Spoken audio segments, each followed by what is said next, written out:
to the Designing Learning Activities training session hosted by the Center for Court Innovation and funded through the U.S. Department of Justice Office on Violence Against Women. My name is Jennifer White, and I am the Learning and Leadership Director at Futures Without Violence. I manage a project geared towards educational design and delivery called ILED, short for the Institute for Leadership in Education Development. The Center for Court Innovation's website and the ILED project have several tools to supplement this session and help you with your instructional design. Today, I will review with you everyone's favorite part of instructional design, that is creating learning activities. Creating successful programs. Dan Spalding has written a wonderful manual on how to design education for adults. He says, it's been said that bad classes are based on activities, that mediocre classes are based on materials, and that good classes are based on objectives. One of the biggest mistakes we make in instructional design is choosing an activity first and then trying to shoehorn everything around that activity. It's a sort of tail wagging the dog endeavor in that when we jump to designing activities without first doing our needs assessment and then writing objectives, we can end up going down a road that we didn't mean to travel and one that does not provide the learner with a meaningful, relevant, needed experience. So while many people create education programs around some great interesting activity they thought of or have seen before, designing activities is really the fourth step of a well thought out education program. Once you have gotten through the stages of the design process, goal setting, needs assessment, and crafting objectives, you should have a pretty clear picture of what types of content your learning activities should include. What you must determine alongside that is how you should share this content. That is when your learning activity design begins.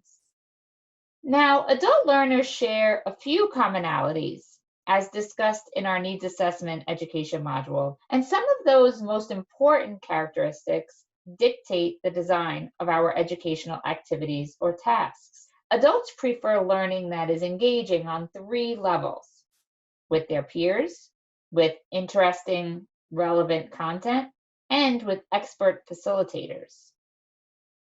Adults prefer education to be immediately relevant to their life or work. Adults' orientation to learning is that it should be problem-solving as well as action-oriented. If we want learners to actually learn, which means to change their behavior, we have to let them actually do something. What you see here is a learning pyramid, and the pyramid is helpful for a few reasons.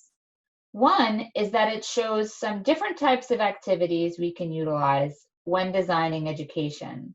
There are certainly more, and this pyramid shows just a few. It also illustrates the impact of certain activities in terms of the retention rate it creates in learners. You will see that the most popular form of educational activity, lecture, has a very low retention rate, while learning by doing and teaching others have the highest retention rate. Retention rate is an important piece of learning, and it's also just a piece of it. Learning by doing, including teaching others, is more likely to stick with learners because it quite literally changes the brain. I will now give you my accidental educator's guide to brain science. That is a non-science person's description of science. When your brain encounters new stimulus, which is learning, the stimulus travels down neural pathways in your brain, like a road, and tries to stick to well-tread existing roads. When the information or this new stimulus doesn't fit neatly in those roads, either because you are learning something that conflicts with long-held beliefs, or you're learning something completely new, your brain is forced to create a new road. I always think of this as you're walking in the woods and there's 2 paths. and one is a nice, clear, open path that is clearly safe and accessible, and the other is this Bronx, New York native's worst nightmare, pure, untouched wilderness. It takes a lot of work to create a road where no road exists. And you can't build one with a teaspoon and a dream. You need tools and time and equipment. Again, this is hard work for your brain. Your brain is much more likely to be able to create these new roads when it is given the opportunity to absorb the information, to do something with the information, like test it out or talk it out, and then apply that information to their life or work. Just hearing the information, as you would in a lecture, is a little bit like expecting someone to be able to create a new road with a teaspoon and a dream. It's not going to work. You need tools, you need time, you need equipment. A study from Harvard published September 4th, 2019 in Proceedings of the National Academy of Sciences shows that those students felt like they learned more through traditional lecture. They actually learned more when taking part in active learning classrooms. So take a moment and consider this.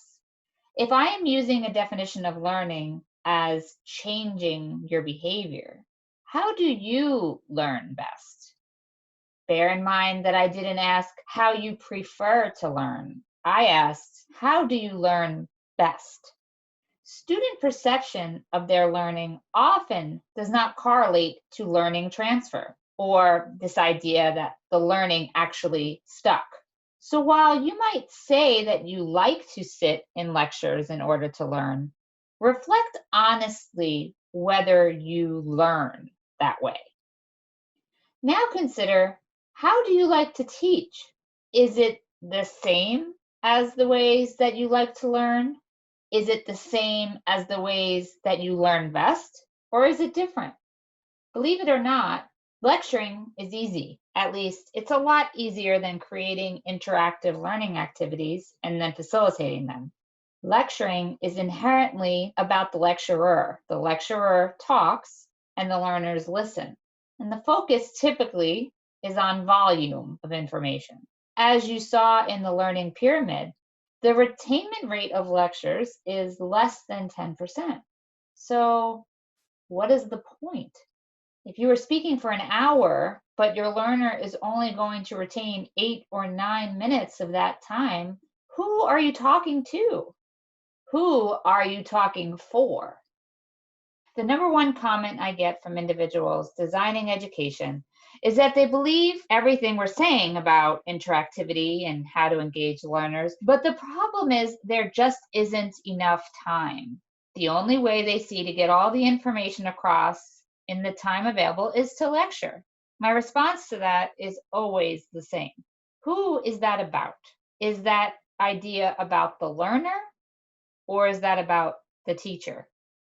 Because if your goal is learning transfer, or again, getting the learning to actually stick, and we know that the learner is not going to retain more than a small piece of your lecture, why are you doing it?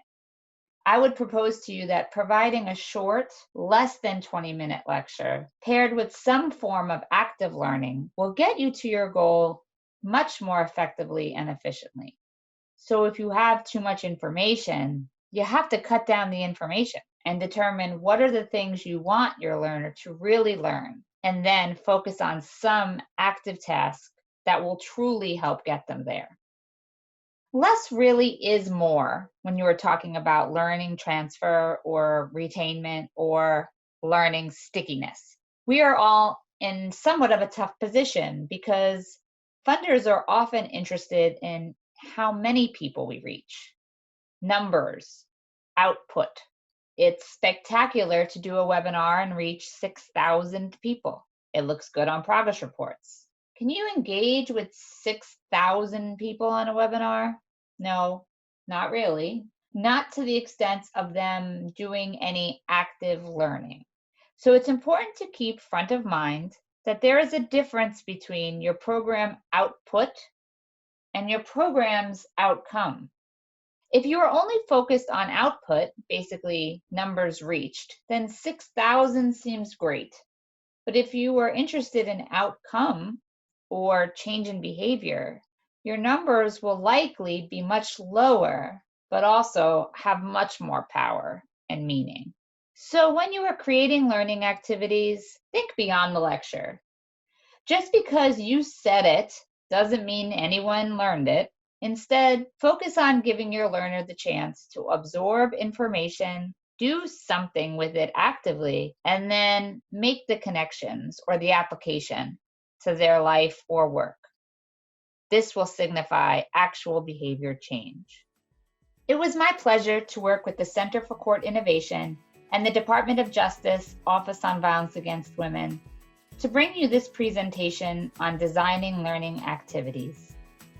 Please feel free to contact me with any questions, and do check out the Center for Court Innovation website for more tools and tips on instructional design.